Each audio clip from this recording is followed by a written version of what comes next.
Good morning, students of class 12th. Welcome to Ponda Sir's PE class. And our today's topic of discussion is factors affecting diet and components of nutrition. Factors affecting diet and contents of nutrients. Components of nutrient and factors affecting diet. So, diet, that our food intake, that we have to take for our survival, for our growth, for our maintenance, for the maintenance of our body, is called our diet. And the food we take, that is part of diet. And what are the factors that actually affects what diet or what food we should take? What determining factors are there? One by one we will discuss. So here we have got 13 different factors that affects our diet. The first one being age. So imagine, students, when we born, we start growing, we come attains infancy, then we attains childhood, then we attains adolescence. So these are different stages of life, and in different stages of life, our dietary requirement is also different.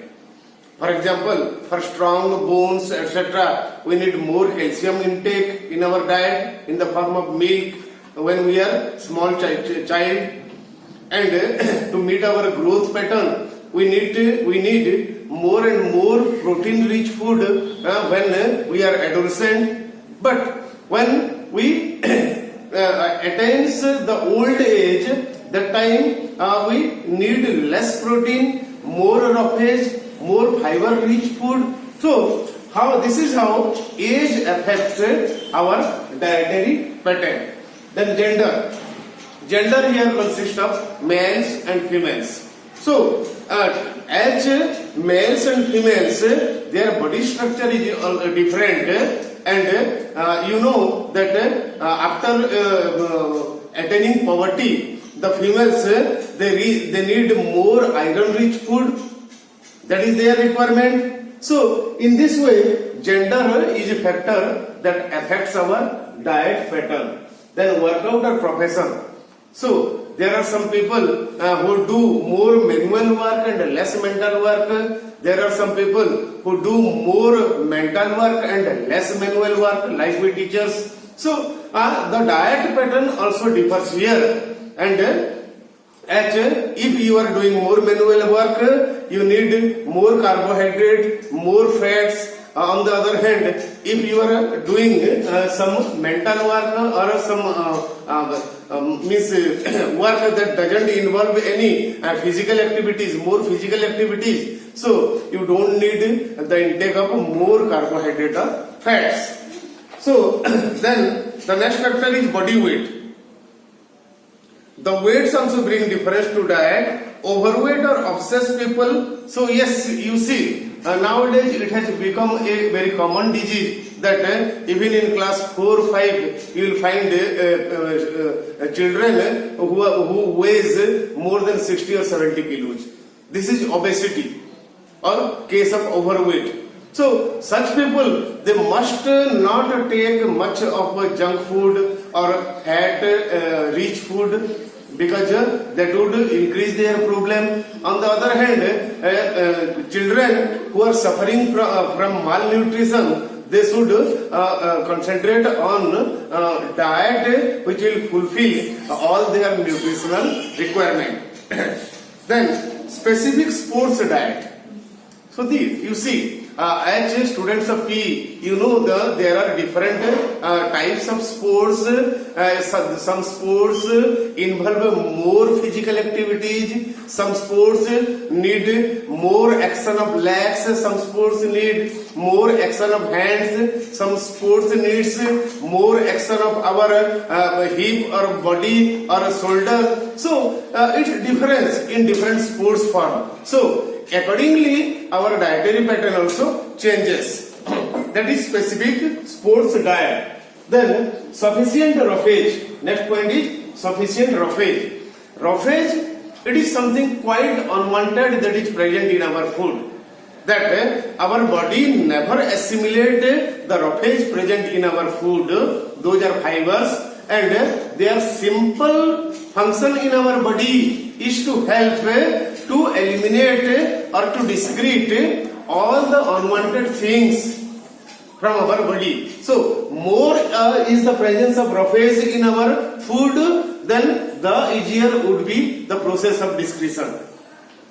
That's why we need sufficient roughage in our food, and food that are rich in roughage are green vegetables and that boiled rice. These things are quite rich in roughage.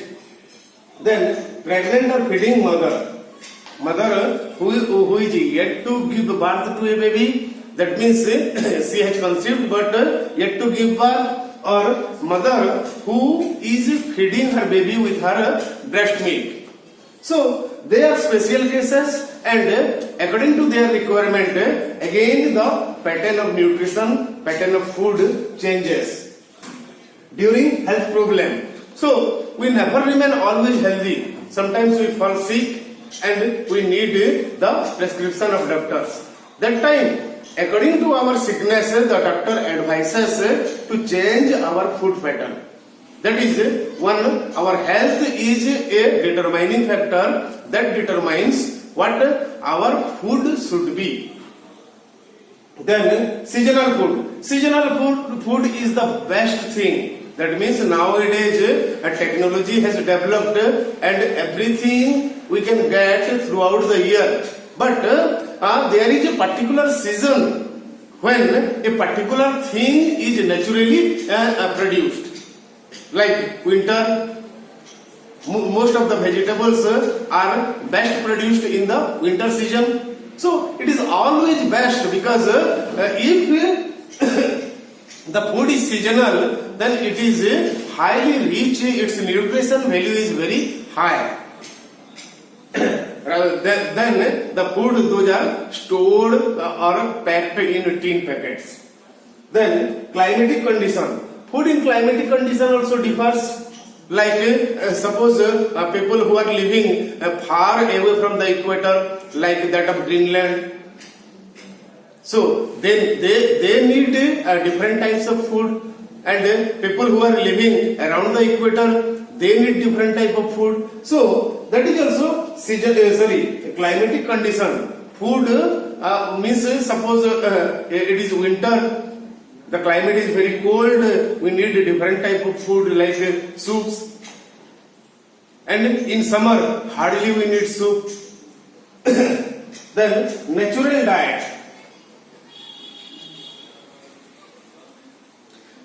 So natural sources of diet are easily digested by body. It is also less polluted and doesn't contain any synthetic food. Synthetic food means food that is not created, not made by nature, and it is created by some human effort, are called synthetic food, like chemicals. So always means we should prefer natural diet, because it is natural in the sense it is the best form of diet for our body. Then doctor's recommendation. When we fall sick, doctor recommend us a different pattern of diet. Like suppose I am suffering from jaundice, then doctor would advise me to take foods which are less spicy, which are less where the food is prepared with the use of a very less quantity of oil. That is the requirement. Hence, our health condition, that is according to doctor's prescription, our food pattern changes. Then eating habit and social customs. Eating habit and social customs. For example, you take the example of Muslim community and Hindu community. Of course, nowadays more and more Hindu people you will find having non-veg foods, but it is quite not required in Hindu community. They are more vegetarian, and Muslims, they would prefer having non-veg foods. So it is just like our food habit. that what habit we have nurtured within us regarding food. And social customs. Some social customs are there where we just change our food habit. For example, in our locality, there is a festival in which much non-veg food is taken. So that depends upon our custom, and owing to that custom, our food habit changes. So these 13 are all determining factor that determines what should be the food that we are taking for our survival, for our growth, for our bodybuilding, and many more things. Then come to the second point, that is components of nutrients. If we analyze the components of nutrient, then we find 7 components that are present in our food. That is, some food are carbohydrate rich, some are protein, fats, vitamins, minerals, water, and roughage. These 7 contents are found in our food that have some function in our body. So carbohydrates. Actually, it is the source of energy. It gives us energy that we are involved in many physical activities. All the movement, all the muscular movement that is undergoing in our body, that requires energy. And when carbohydrate is born, that gives us energy. And according to a study, 1 gram of carbohydrate when born gives us approximately 4 calories of energy. Then proteins are bodybuilding materials. That means sometimes our tissues, our cells are worn out, they need mending or repairment, and sometimes for our growth we need new or more and more tissues. So these things are done by protein actually. So protein is a nutrient, component of nutrient that repairs our worn out tissues and helps our body to produce more and more cells and tissues.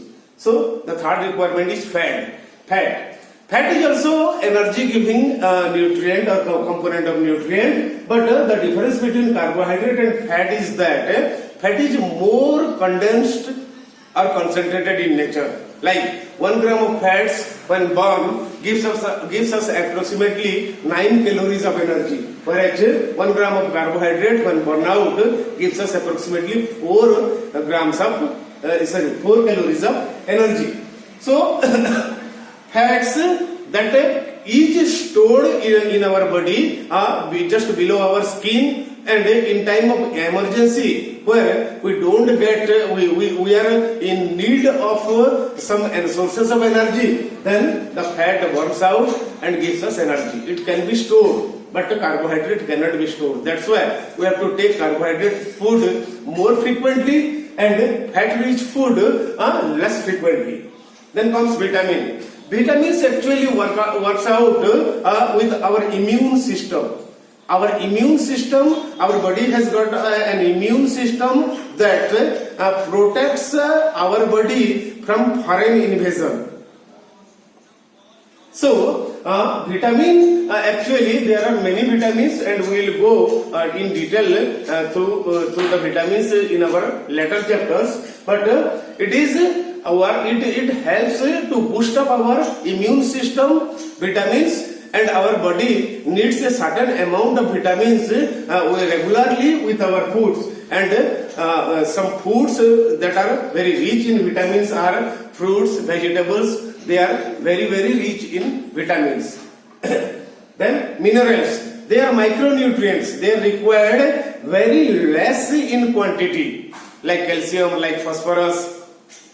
So what we can get minerals, the source of minerals, the food which are rich in minerals are salt, sea products, seafoods.